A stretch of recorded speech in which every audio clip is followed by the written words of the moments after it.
An unsealed track runs through Red Gibber Plains north of Maree in South Australia. To the horizon, the view is low saltbush, cracked clay pans, a single wire fence line, and shimmering heat above 38 degrees Celsius. Nothing moves except dust devils rising off the stony flats. It looks like the driest, most barren stretch of ground on the continent. Beneath that dry clay sits 65,000 cubic kilometres of pressurized freshwater. The volume is roughly 130 times the total water in Sydney Harbour, stored inside rock beneath more than 1.7 million square kilometres of the continent. For more than 50 years of European exploration, men died of thirst while walking directly above it. Aboriginal peoples, including the Arabana, Dieri and Wankungaroo nations, had understood and managed the natural artesian mound springs for tens of thousands of years, incorporating the permanent desert waters into deep songlines and trade routes across country. Yet to 19th century colonial cartographers, the subterranean system was entirely invisible. How did millions of years of rainfall become trapped under 1/5 of the driest inhabited continent on Earth? And what happens when thousands of drill holes puncture the seal? In 1844, the explorer Charles Sturt hauled a wooden whaleboat into the arid interior of Central Australia, convinced that the continental drainage patterns pointed to a massive inland sea. He found only the scorching red stones of the Sturt Stony Desert and retreated with his men suffering from scurvy and dehydration. His assumption that Australia had an inland water body was dismissed as a tragic geographical delusion. Sturt was looking in the right place, but in the wrong geological era.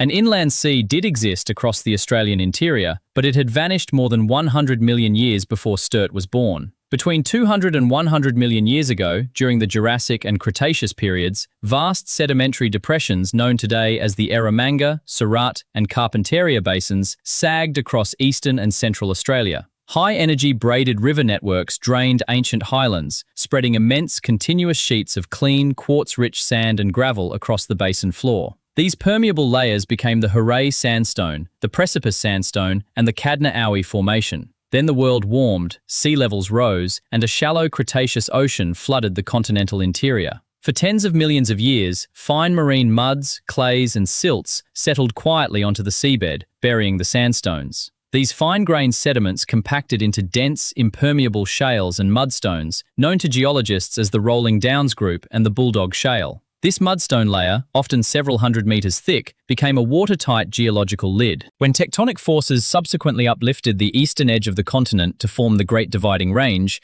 the entire sedimentary sequence was tilted downward toward the southwest. The permeable sandstone formations were pushed up to the surface along the high-rainfall eastern ranges of Queensland and northern New South Wales, while dipping thousands of meters below sea level in the arid western interior. The trap was set. Rain falling on the eastern highlands entered the exposed sandstone outcrops, sinking into the permeable rock instead of evaporating on the surface. Confined beneath the heavy shale caprock, the water began a slow, pressurized descent across thousands of kilometers toward the center of the continent. The Great Artesian Basin was born, a continent-scale hydraulic engine operating entirely underground. But while the water entered freely along the mountain ranges, the natural exits in the desert were few and fragile, held under pressures that modern engineering would take decades to comprehend. The journey of that water across the continent is measured not in days or seasons, but in epochs. Hydrogeological dating by Geoscience Australia using chlorine-36 and carbon-14 isotopes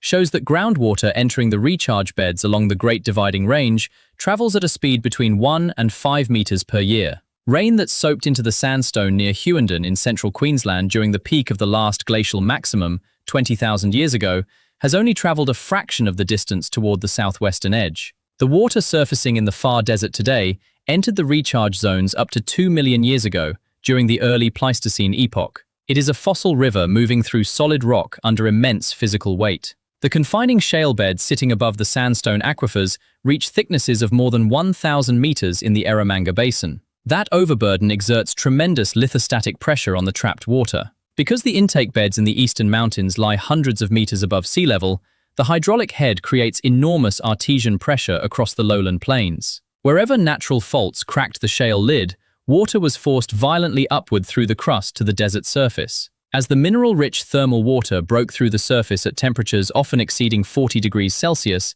it cooled and deposited dissolved calcium carbonate, silica, and iron. Over hundreds of thousands of years, these mineral precipitates mixed with wind-blown desert sand, building conical mounds around the vents. These are the artesian mound springs, known across the South Australian desert as the Bubbler, the Blanche Cup, and Dalhousie Springs. To colonial pastoralists pushing into the interior in the 1850s and 1860s, these isolated springs were baffling geographical anomalies. In a landscape where surface water vanished within days of rainfall, clear pools sat perched on the crests of stony mounds, defying both evaporation and gravity. Pastoral runs were pegged entirely around these springs, treating them as inexhaustible desert oases. The pastoralists did not understand that the mounds were merely the safety valves of an immense pressurized container. The critical turning point came in 1878 at Killara Station, located west of Bourke in northwestern New South Wales. Facing severe drought, a station manager named David Brown drilled a shallow bore into mudstone near an existing mud spring. At a depth of roughly 44 meters, the drill bit punched through the confining formation into sandstone. Pressurized water surged up the casing and overflowed at the surface without a pump.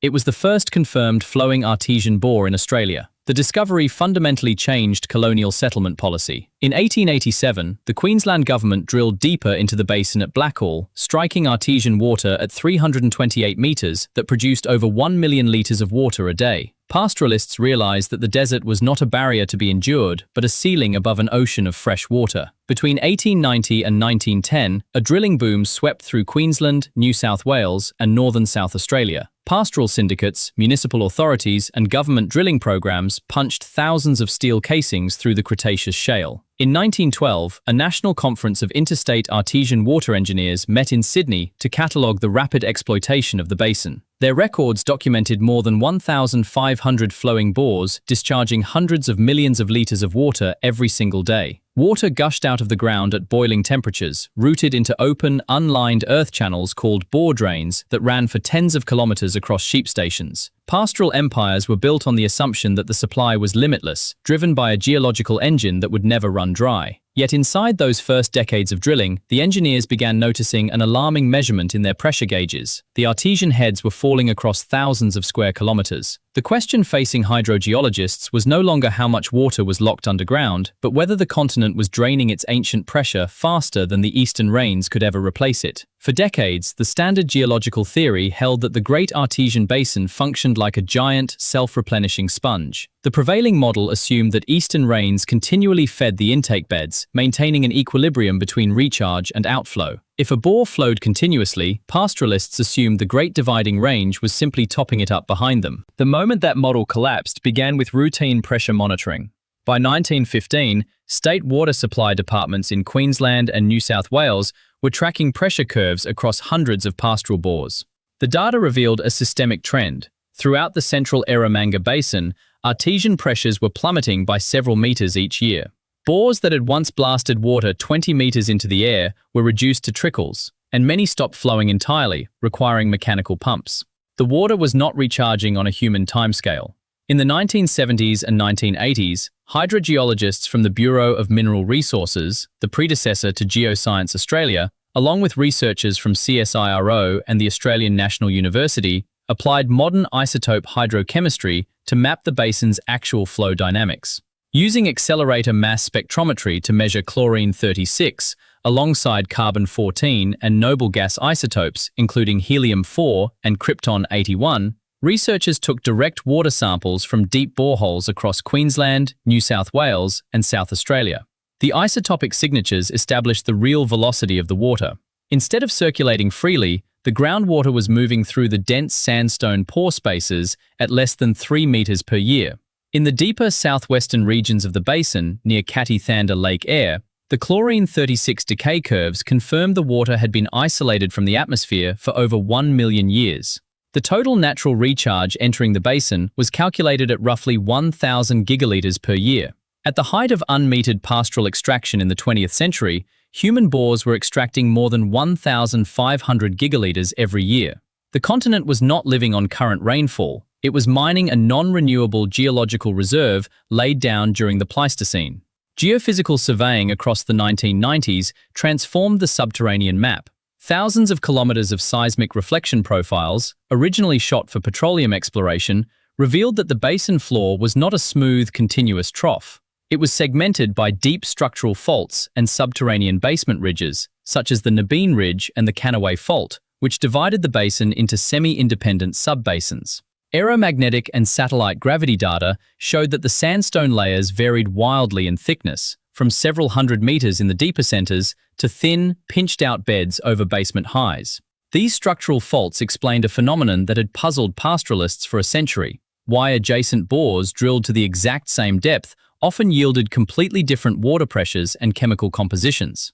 The seismic data also revealed where the natural seals were failing. Tectonic stresses had opened vertical fractures in the overlying Cretaceous mudstone, allowing high-pressure thermal water to bleed upward into shallow, unconfined aquifers or vent directly at the surface as mound springs. The science had finally replaced an ancient myth with a rigid calculation. The Great Artesian Basin was finite, structurally fragmented, and running at a severe pressure deficit. But recognizing the loss of pressure in a laboratory was one thing. Halting the physical destruction of the desert ecosystems dependent on that pressure was another. The direct consequence of that 100-year pressure drop was ecological collapse across the desert margins. Of the thousands of natural artesian mound springs that once flowed across South Australia, Queensland, and New South Wales, more than 40% had ceased flowing entirely by the late 20th century. Unique biological communities that had evolved around these thermal springs for hundreds of thousands of years, including endemic freshwater snails such as Phonschochlea and specialized desert goby fish, were extinguished as their spring heads dried into barren mineral mounds. The loss was driven by sheer mechanical inefficiency. For nearly a century, pastoral water was distributed through unlined earth-bore drains. More than 30,000 kilometres of open ditches were cut through the sand and clay of the arid inland. Field measurements by state water agencies showed that between 90 and 95% of all extracted artesian water never reached livestock. It evaporated into the desert atmosphere or soaked into porous soils along the ditch lines. A single uncontrolled pastoral bore running 60 litres per second was discharging more than 5 million litres of thermal groundwater into the sand every 24 hours. The financial and operational response began in 1999 with the establishment of the Great Artesian Basin Sustainability Initiative, known as GABSI, coordinated jointly by the Commonwealth Government and the state governments of Queensland, New South Wales, South Australia, and the Northern Territory.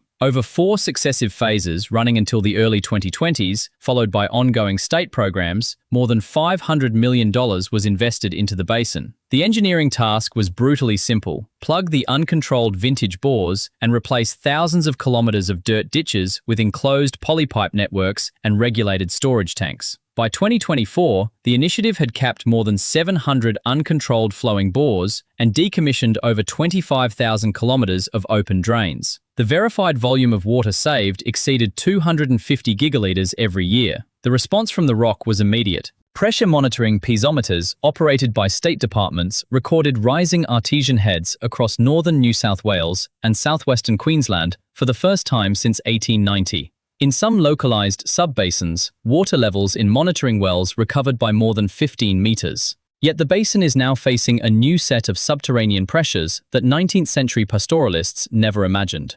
In the Surat Basin in southern Queensland, the extraction of coal seam gas requires depressurizing the Jurassic Walloon coal measures, which sit immediately adjacent to major artesian aquifers like the Hutton and Springbok sandstones. In the western reaches of the basin, mining operations at Olympic Dam in South Australia extract tens of millions of litres daily from dedicated bore fields in the artesian aquifers to process copper and uranium. The regulatory framework managed by the Great Artesian Basin Coordinating Committee and state resource departments relies on complex three-dimensional hydrodynamic computer models to predict whether deep industrial extraction will breach the confining shale seals or drain regional artesian heads. The physical reality is that 120,000 pastoral, industrial, and town water bores still penetrate the caprock across 4 states and territories. Every single casing is a man-made perforation in a Cretaceous pressure vessel. The landscape above looks unchanged, but beneath the surface, the balance between natural geology and human engineering has become permanently entangled. What remains is the question of how this immense subterranean sea will reshape the future of the continent that relies on it. The deepest uncertainty lies around the outer margins of the basin, where the water exits into the desert. At Dalhousie Springs, on the edge of the Simpson Desert in northern South Australia, more than 60 natural thermal springs discharge around 50 million litres of water every day at temperatures up to 46 degrees Celsius. This single complex supports isolated aquatic species found nowhere else on the planet, thriving in thermal wetlands surrounded by salt crust and red sand dunes. Hydrogeologists from the University of Adelaide and Flinders University are currently deploying microgravity surveys and distributed temperature sensing along borehole networks to calculate the baseline hydraulic connectivity between these ancient discharge points and commercial extraction zones hundreds of kilometers away. The models still cannot predict with precision how long a localized drop in pressure takes to propagate across a fault line buried 2 kilometers underground.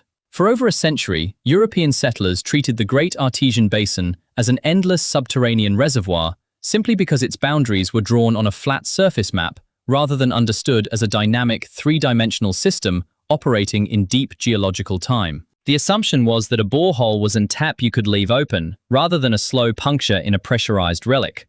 What remains unresolved is the long-term structural integrity of the thousands of abandoned historical bore casings drilled before 1950. Many of these mild steel pipes have corroded in the warm, mineralized artesian water, allowing high-pressure fluids to leak unseen into intermediate rock layers, bypassing the surface entirely. Hydrogeological teams from Geoscience Australia and state geological surveys are still logging uncharted legacy wells, piecing together an accurate structural register of the continent's deep plumbing borehole by borehole. The published map of Australia shows a continuous, sun-baked landmass defined by dry riverbeds, cattle stations, and open desert. Underneath, a pressurized freshwater sea millions of years old continues its slow, invisible migration toward the center. Which hidden water feature or odd geological anomaly in your own state or territory has always seemed out of place? Tell us in the comments and subscribe as we continue investigating the continent beneath the surface.